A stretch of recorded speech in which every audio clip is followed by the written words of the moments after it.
Maske, maske, maske. Yok bu değil elbette.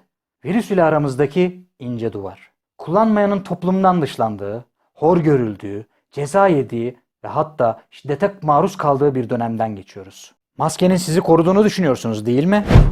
Ya korumuyorsa? Hayatımızı bu ince duvarların arkasında yaşıyorsak, bizi hayata bağlayan bu maskelerin sağlam ve kaliteli olması lazım değil mi? Bu iş ise öncelikle kutudan başlar. Bunun için öncelikle C belgesine bakmamız gerekir. Bu belge maskenin Avrupa Birliği standartlarına uygun olduğunun, yani laboratuvarda teste tabi tutulduğunun ve onay aldığının bir göstergesidir. Peki C belgesi yeterli midir? Hayır, değildir. Peki neden? Bu belge Avrupa Birliği standartları kapsamında çevreye, doğaya ve insana karşı asgari güvenlik şartlarını karşıladığını garanti eder. Ama asgari şartları da garanti eder. Bir maskenin koruyuculuğunun en büyük göstergesi Melt Blown denilen orta katmandır. Eğer ki alacağınız maskenin kutusunda orta katman için Melt Blown yazmıyorsa, gökdelen gibi 20 kat da çıksanız Melt Blown katmanın yaptığı işi yapmayacaktır. En fazla toz maskesi. Daha önce yayınlamış olduğumuz evde kendi maskeni test et videosunda maskeleri inceledik. Önce ışıkla test ettik. Şu anda kaliteli bir maskeye bakıyoruz. Gördüğünüz gibi sadece ışığın varlığını anlayabiliyorsunuz. Nereden geldiğini görmüyorsunuz. Sonra kestik. Öncelikle maskeyi herhangi bir yerinden kesiyoruz. Ondan sonra bu Melt Blown denilen orta katmana ulaşıyoruz. Orta katman bu. Sonra yırttık. Orta katmana ulaştık ve yırtıyoruz. Maalesef bu da orta katmanda çok iyi bir sonuç vermedi. Sonra da yaktık.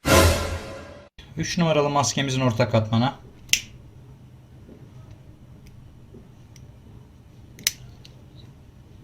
Bu bildiğiniz yanıyor yani. Ve hepsini ayrı ayrı teste tabi tuttuk. Değil mi ben? Ben şahidim. Yaptı valla. Şimdi ise bu maskelerin geçirgenliklerini anlamak için su ve hava testine tabi tutacağız. Ayrıca videonun sonunda da 2 tane püf nokta vereceğim size. Maskelerimizi en kalitesizden en kaliteliye doğru sıralıyoruz. En kalitesize 1, en kaliteliye ise 5 numarasını veriyorum. 1, 2 ve 3 kalitesiz maskeler, 4 ve 5 içinde melt blown olduğunu bildiğim kaliteli maskeler. En azından kutusunda öyle yazıyor. 1 numaralı maskemiz piyasada bulamayacağınız zorlukta bir maske. Niye? Teli var ama 2 katlı bir maske. Hala 2 katlı maske üretiyorlar mı ya? 3. kat yok. Haliyle Melt Blown'dan bile bahsedemeyiz böyle bir maske için. Zaten şöyle baktığınız zaman ne kadar ince olduğunu görüyorsunuz. 2 numaralı maskemiz 3 katlı telsiz bir maske. Tel yok bunda. 3 numaralı maskemizin 2 numaralı maskeden tek farkı telinin olması. Bu da ince bir maske. Nispeten 2'ye göre biraz daha kalın sanki. Ama bu da kalitesiz bir maske. 4. maskemiz içinde melt blown olan bir maske. En azından kutusunda öyle yazıyordu. 5. maskemiz ise piyasada bulabileceğiniz en kaliteli maskelerden bir tanesi. 4 ve 5'te melt blown var. 1, 2, 3 ise kalitesiz maskeler. Şimdi ise testimize geçelim. 1 numaralı maskeyle başlıyorum. Bu testte hava testi değil de çakmak testi desek daha doğru olur sanırım. Önce maskesi deneyelim. Maskeyle deneyelim. Maskemiz takılıyken 10-15 santimlik bir mesafeden maskemizi üflüyoruz. Eğer sönerse hava geçirgenliği fazladır. Yani çöp. Söndü. Burun teri bile yok be. Bu yüzden burnumda durmuyor ya. Bu da söndü. 3 numaralı maskemiz. Bu da söndü. 1, 2 ve 3 çöp. Bunlar kulakları acıtmayan bantlar. Evet, yumuşak bir kullanımı var. Reklama girmesin diye maske ismi vermiyorum.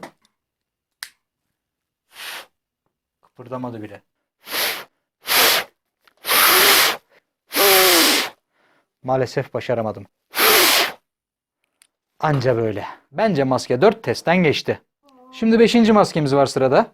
Bu maske her yerde 50 lirayken internetten ucuza buldum diye 40 liraya almıştım. Ancak şu anda 25 TL'ye kadar düştüğünü görüyorum bu maskelerin. Kıpırdamadı bile.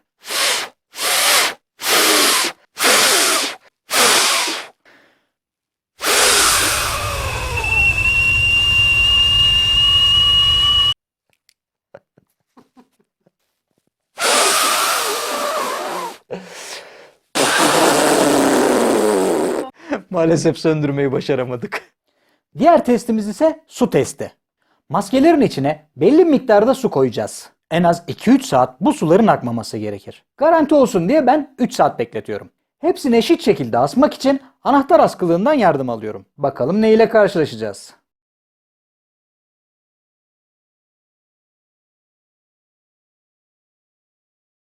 Bu işte bana cefakar arkadaşım çay yardımcı olacak. Yine çay, yine çay, yine çay.